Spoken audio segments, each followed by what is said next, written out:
নির্যাতিত মোটর শ্রমিক ড্রাইভার ভাইয়েরা, আপনারা যারা এই সংগঠনে আছেন তাদের সবাইকে জানাই আমার তরফ থেকে স্যালুট। কারণ আপনারা নবীনগর কালকে যে প্রোগ্রামটা করেছেন, আমি দেখে অনেক খুশি হয়েছি। আমি যদি জানতাম আগে, তাহলে আমি নিজে ওইখানে উপস্থিত থাকতাম। কারণ আমি ওইখানে থাকতে পারি নাই, তার জন্য দুঃখিত ভাই, কারণ আমি আগে জানি নাই।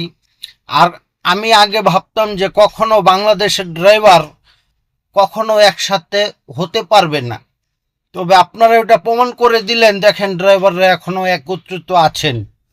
তো আগামীতে যদি এরকম কোনো দরকার পড়ে বা এরকম কোনো প্রোগ্রাম করেন, ইনশাল্লাহ আমাদেরকে জানাবেন। বাংলাদেশের 64 জেলায় হোক, সেখানে আমরা যাব ইনশাল্লাহ। আর সকল ড্রাইভার ভাইদেরকে বলবো, নির্যাতিত মোটর শ্রমিক যে সংগঠনটা আছে, ওই সংগঠনের সাথে যোগ হন, প্রতিবাদ করেন।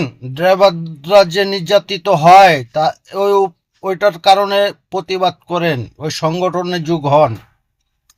তো সবাইকেই বলবো,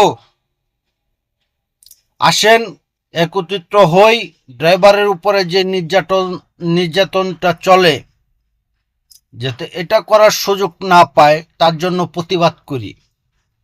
তো সবাই ভালো থাকবেন, সুস্থ থাকবেন। খুদা হাফেজ। আসসালামু আলাইকুম।